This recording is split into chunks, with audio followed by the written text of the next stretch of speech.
Now, any normal person would freak out. They'd think, oh, my idol, Ursula K. Le Guin, I've wanted to work on her novel for a long time, and I've ruined the opportunity. But Miyazaki was relaxed, and as soon as he met her, he started talking about how much he wanted to make an animation based on her novel. Ursula was like, why on earth did you back out?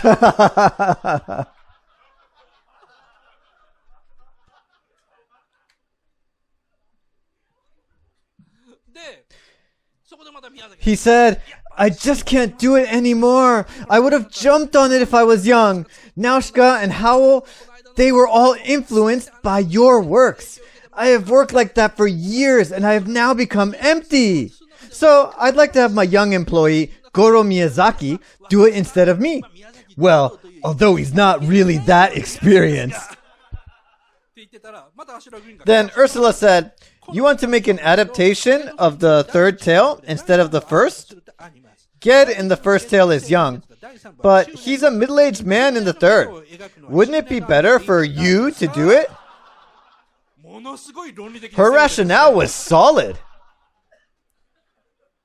Miyazaki had nothing to say in return. But then, Suzuki began to say, no, Goro Miyazaki is a very talented young man, and he's respected by his team members. And this is his father. But you know, Ursula is an American. She doesn't understand this type of Japanese moral obligation. She didn't understand a word he was saying and asked, but why is he directing? It's understandable. 20, 30 years ago, she rejected Hayao Miyazaki. She wouldn't possibly say yes to a complete rookie, even if he was Miyazaki's son.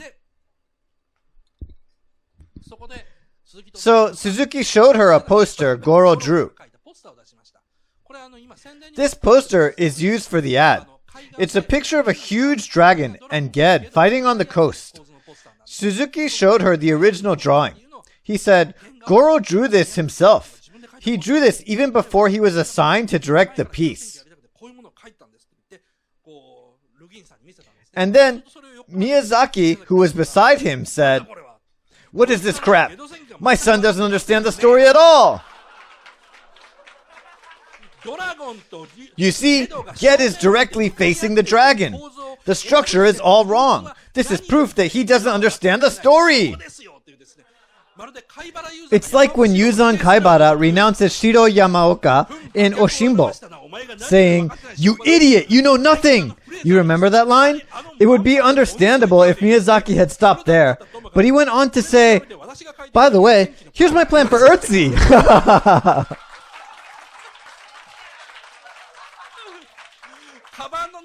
And he took out loads of documents from his bag and said, see, I'm better than him. Ursula was astounded. She was like, why are you here? Suzuki says in his interview, I've worked with Miyazaki for years, but that was the only time I really wanted to hit him.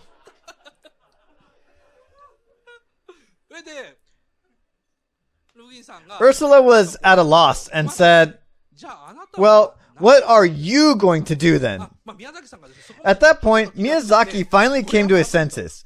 If he showed off too much, she might start asking him to direct the film again. So he said, I will watch over him.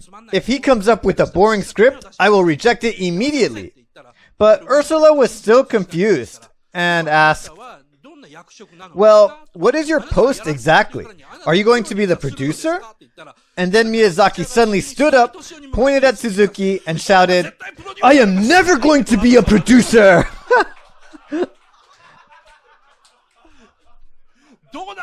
At the height of the excitement, Ursula's son came in and said, we have dinner ready for you in the living room.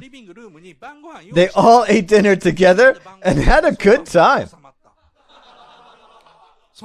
Suzuki thought, sons of geniuses are always kind. For one, Goro accepted the directorship. And Le Guin's son was very hospitable. Geniuses are a handful, but their sons are kind. They couldn't get any approval from Ursula that day. But Ursula's son convinced her later on, and she eventually said yes to Goro Miyazaki directing Earthsea. Well, yeah, so when you read Goro's diary, it's shocking. If he ever saw his father in a room, he wouldn't go in, and vice versa. It was like a secret agreement. They never spoke to each other, and if they ever were on course to pass each other in the hallway, one of them would turn back. Even now, Hayao Miyazaki says publicly that his son has no talent or skills whatsoever. He doesn't hide his opinion. Now, why do I find Goro so interesting? I also used to think that Goro didn't have any talent. I thought that he didn't have talent as an animator or as a director. I couldn't understand why he accepted this role, and why did he become director of the Ghibli Museum? He studied gardening in university, but then he went on to become an architect. Then I found out, in reality, Goro had wanted to do anime since he was a child. But his father would always say to him, "You're not good enough." And his mother would beg, "Forget about anime. Please don't become an evil person like your father and make your family cry."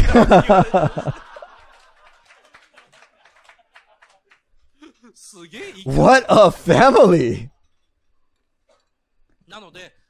So, although Goro was interested in anime and manga, he couldn't say that to either of his parents. Whether his mother or his father, it would be a disaster. And so instead, he studied gardening at university.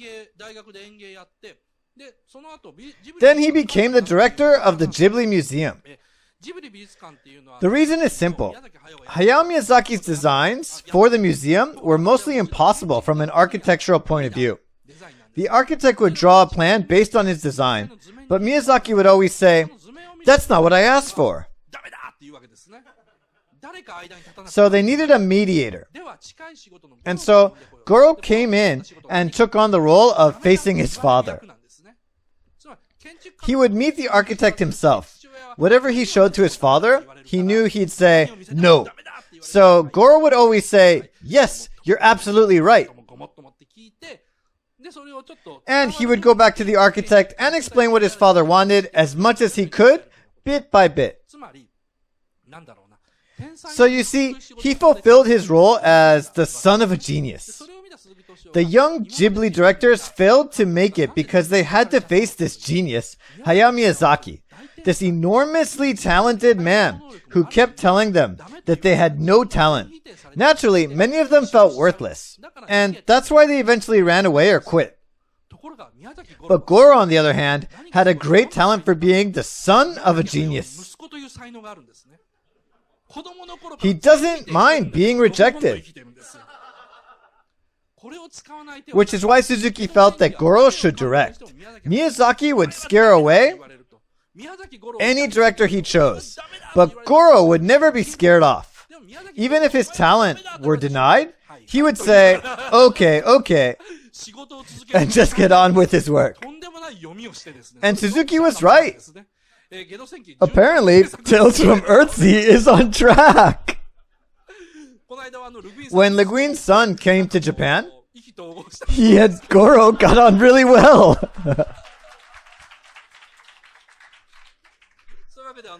So I used to think that Goro Miyazaki didn't have any talent for animation. But Suzuki was right. Goro's the only guy who can direct Earthsea for now. Now, I still don't like the trailer, so I'm not a fan of the film, but I will root for Goro Miyazaki.